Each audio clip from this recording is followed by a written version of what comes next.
This video is brought to you by Lanmodo and their new 3-channel D1 dashcam. Discount code and link are in the description.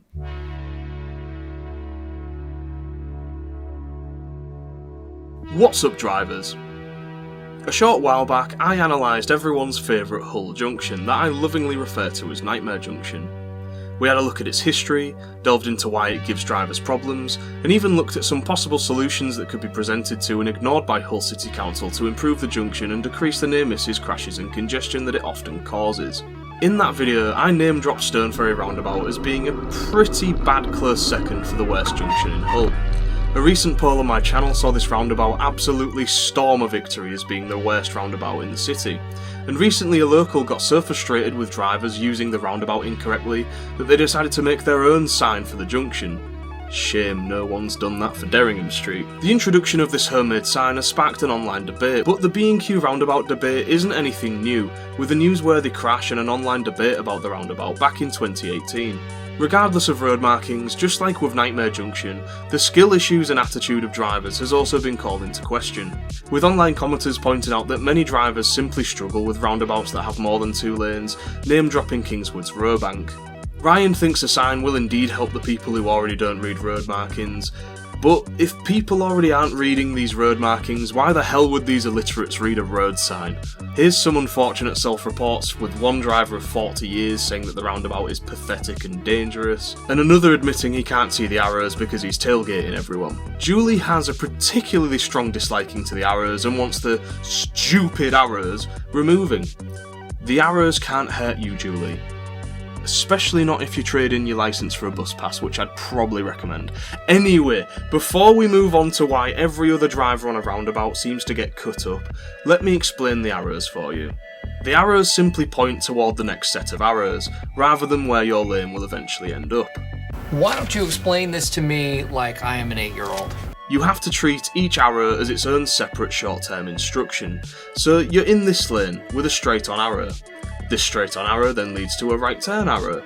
This right-turn arrow then leads to a split lane with a straight-on left arrow, which means you can either follow the road curving left off of the roundabout towards town, or stay in the same lane that takes you back towards Clough Road, or you can stay in the right-hand lane, come off in the right-hand lane that will also take you back towards Clough Road.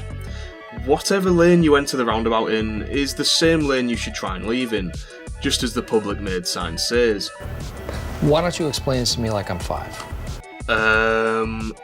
Pretend that you're James Woods from Family Guy, but instead of candy that you're following, it's arrows.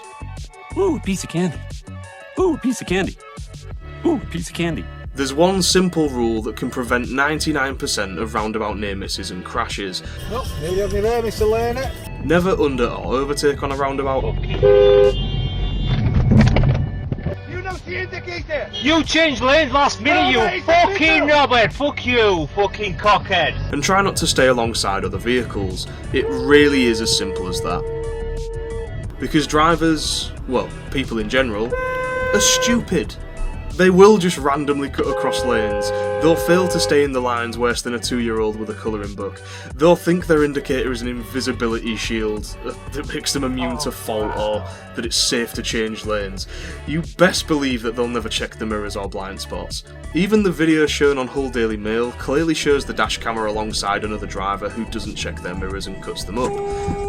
But if they hadn't been alongside the Nissan leaving the roundabout, this frightening near miss wouldn't have even happened. One more thing that makes B&Q Roundabout a particular level of hell is the speed of which drivers approach and enter the roundabout, often with very little or no observations. I got lucky in my cycling clip, but this guy, not so much. I think it's time we go visit the roundabout, isn't it? But first, it's time to unbox the Lanmodo D1 that will be capturing today's mishaps. In the box you get a quick start guide, the main D1 unit with rotatable interior camera, a hardwire kit, a rather unique magnetic suction mount that has the ability to rotate but doesn't seem to tighten to a set position, however the tilt is extremely sturdy, a 12V USB-C car power cable with built-in USB port, a short USB-C cable for PC, a fully rotatable sticky pad rear cam which has this mysterious loose red cable attached which can be connected to your reverse lamp positive to automatically switch the dash cam to show the rear view, a spare sticky pad for the rear cam. You're also generously given a USB 2.0 SD card reader and a 128GB SD which matches the specs suggested to use by the manual. And of course, the manual itself. One thing is it's not immediately obvious which buttons do what. The left or up arrow, yeah I bet we're sick of hearing about arrows by now, saves a clip, and the right or down arrow switches which cameras are shown on the screen. You can also download the Whitcam app and use the Wi-Fi feature to download clips to your phone if you wish to do so. Before we return to Stone Ferry Roundabout, let's give the magnets a test.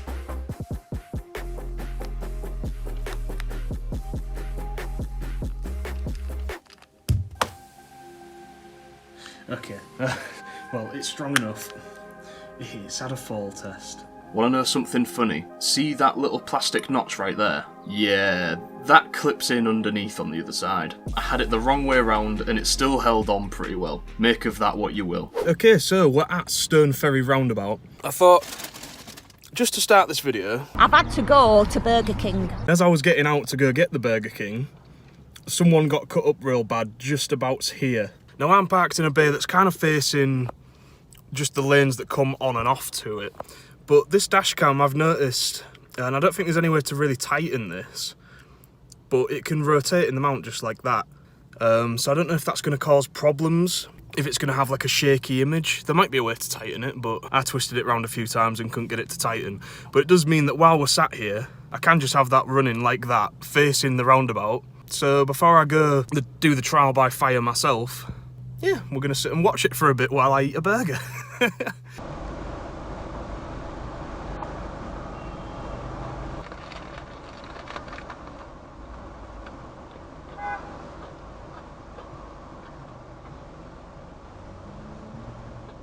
Honestly,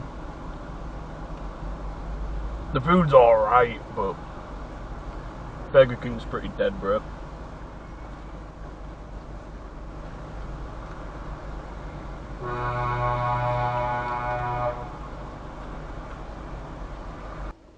Right, let's go get amongst it. I hope I don't have to brake hard because this Burger King's going to come straight back up if I do. So, yeah, wish me luck. Video quality wise, the first thing to take note of is how much more accurate the colours are on the interior cam compared to the Ribena tint on the interior cam of Viofo's T130.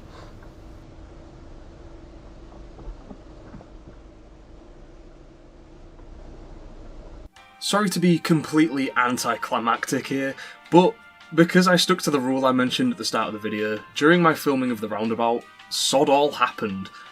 But don't worry, I gathered some more footage later on because being the genius that I am, I left the sticker on the main camera's lens. Bruh.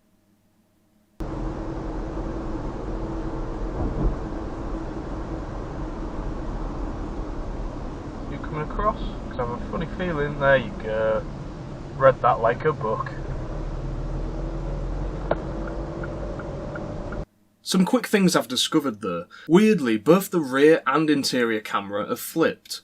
I've since learned that the cameras being flipped can actually be changed in the settings though. I also installed the rear cam upside down like I always somehow managed to do, which I've had to fix in post, and for those who remember my Nextbase N4...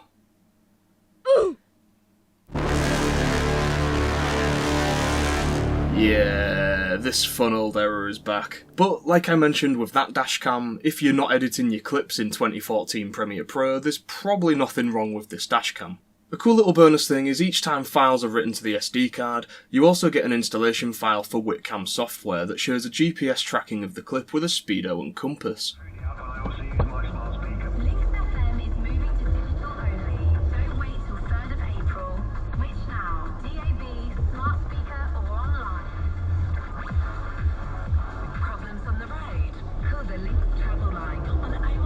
Ooh, that was tight.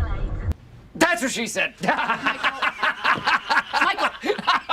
Personally, I'm not totally blown away by the quality like I was with Viofur's 4K dashcam, but the colours on Viofur's A139 Pro often appear dull and lifeless, requiring some tweaking to look good, and overall the most important thing is legible licence plates, which both the front and rear of the D1 manage pretty well, even despite the rear cam seeming a bit overexposed.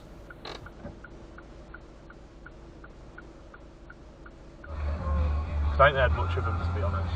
It's just one. Ooh! Shit, man.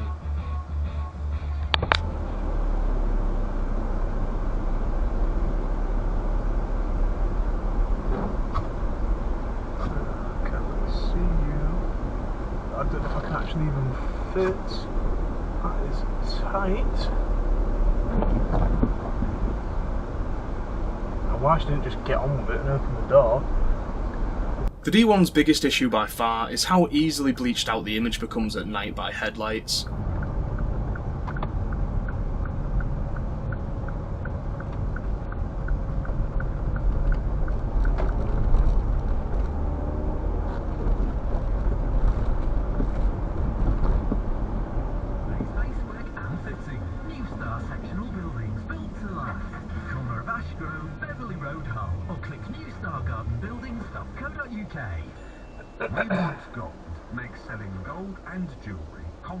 During the day you can see the interior cam is of great quality, but just lacking a little saturation compared to the main front cam. Thank you very much for watching this review. Don't forget to claim your discount for Lanmodo's D1 in my description if you want to pick one up. And new car reveal at 10k subs. Let's go, hit that like button and subscribe.